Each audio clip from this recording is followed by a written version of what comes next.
I think a lot of yoga is about sitting next to a closed door and waiting. And if you sit there long enough, which is a lot of times the experience of sitting, if you sit there long enough, you hear voices from behind the door, and then you are dying to open the door, but you can't open the door because it keeps moving away from you or something. It doesn't allow you to open it. But, so you have a kind of choice.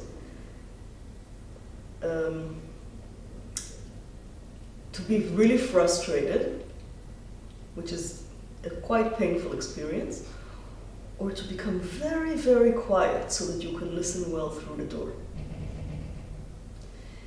And I think the more quiet you become, you hear more, you understand more, and in that way, you're not really doing anything, you're not opening the door, but you're becoming so quiet that the door almost becomes invisible.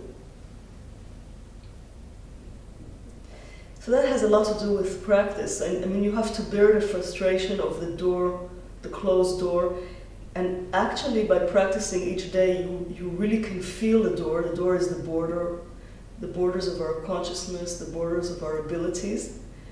But by practicing, slowly the door moves. So it's always there, but it moves. So that means our abilities are slowly developing themselves. And also, without us knowing it, the door is becoming thinner. So we can hear better, we can see better, we understand more. But the problem is it takes a long time, and we have to really practice continuously and on a daily level. And this is where actually the yogi is really being made.